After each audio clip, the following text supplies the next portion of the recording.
Halo guys, kenalin nama aku Faza. Jadi di video kali ini aku ingin mereview atau mengulas suatu buku novel fiksi yang berjudul Si Anak Badai. Sebenarnya buku fiksi ini tuh udah dirilis lama, cuman aku baru review sekarang. Tapi kayaknya nggak apa-apa lah ya. Untuk reviewan kali ini aku itu mengambil dari sudut pandang diri aku sendiri, dan semoga dengan video review atau ulasan kali ini bisa bermanfaat buat kalian dan bisa mendapatkan referensi baru gitu kan. Oke, daripada lama-lama langsung aja kita mulai videonya. Keep on watching. Buku yang ingin aku review ini judulnya Si Anak Badai, karya penulis terkenal Terelie. Buku ini pertama dirilis tahun 2019 oleh Republika Penerbit dengan jumlah halaman sebanyak 322 lembar.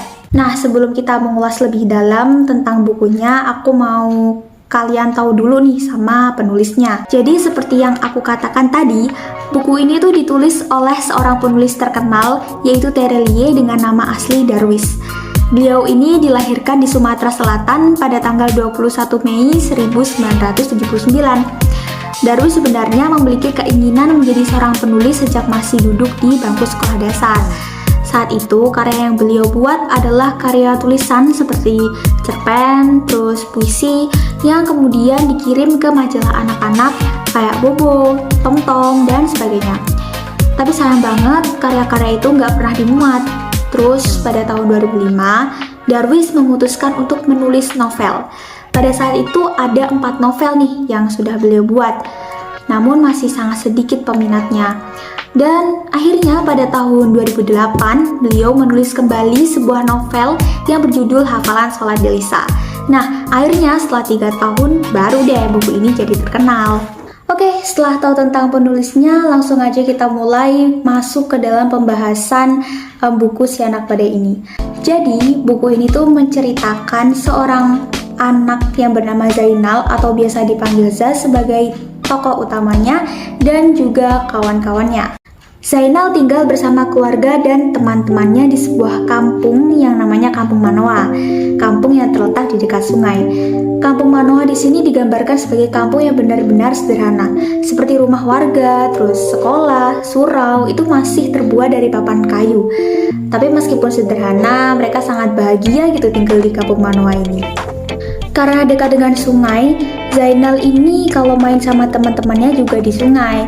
Zai itu senang banget main sama 3 kawannya, Ode, Malim, juga Awang. 3 kawannya ini punya karakter sendiri-sendiri. Kayak Ode, dia itu tipikal orang yang suka ngebos. Kalau Malim si tukang celoteh, banyak banget ngomongnya. Nah, kalau Awang, dia tuh jago banget renang. Dia juga seorang sersan, serius tapi santai.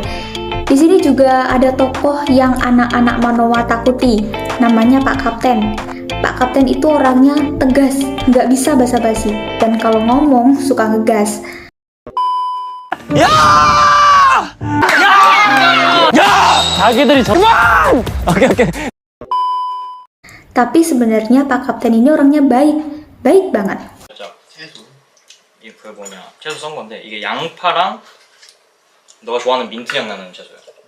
Nah, awalnya Za dan warga Kampung Manoa itu hidup ya baik-baik aja. Tapi tiba-tiba ada seorang bajak laut yang datang, terus ingin merubah Kampung Manoa gitu aja. Ingin merubah Kampung Manoa menjadi sebuah pelabuhan yang besar katanya. Dengan iming-iming akan diberi rumah tempat atau tempat tinggal yang lebih bagus atau lebih layak. Tapi tidak ada buktinya, bahkan tanah yang ia janjikan saja itu tidak ada. Di situ tentu saja menyulut kemarahan dari warga Kampung Manoa kan. Apalagi Pak Kapten. Pada suatu waktu, Pak Kapten melakukan sesuatu hal yang membuat warga Kampung Manoa menjadi lebih berani untuk menolak keputusan si bajak laut ini. Karena hal ini juga, Pak Kapten pun ditangkap. Penangkapan Pak Kapten membuat warga Kampung Manoa dan juga Za beserta teman-temannya menjadi marah tentunya. Pada akhirnya, Za dan juga kawan-kawannya membuat suatu siasat untuk mencari keadilan. 왕 누구 하고 싶어? 왕 사실 왕 하기 싫어. 저도 왕 하기 싫어. 이거 왕 Dan pada malam berikutnya, geng Si Anak Badai, Za, Ode, Malim, dan Awang melakukan aksinya. Kalau aku pribadi sih benar-benar merekomendasikan buku ini untuk dibaca ya. Karena menurut aku Terele itu menulis segala rasa yang ada di kehidupan seperti sedih, kecewa, bahagia, terus juga cinta, kasih sayang itu dengan sangat rapi. Buku ini juga ditulis dengan sudut pandang orang yang pertama, yaitu di sudut pandang Zainal. Jadi rasanya tuh benar-benar kita tuh atau pembaca itu benar-benar masuk ke dalam ceritanya atau merasakan apa yang dirasakan oleh si tokoh atau khususnya Zainal. Gak lupa juga, di buku ini terkandung pesan-pesan moral yang bisa diambil dan diaplikasikan ke dalam kehidupan kita sehari-hari.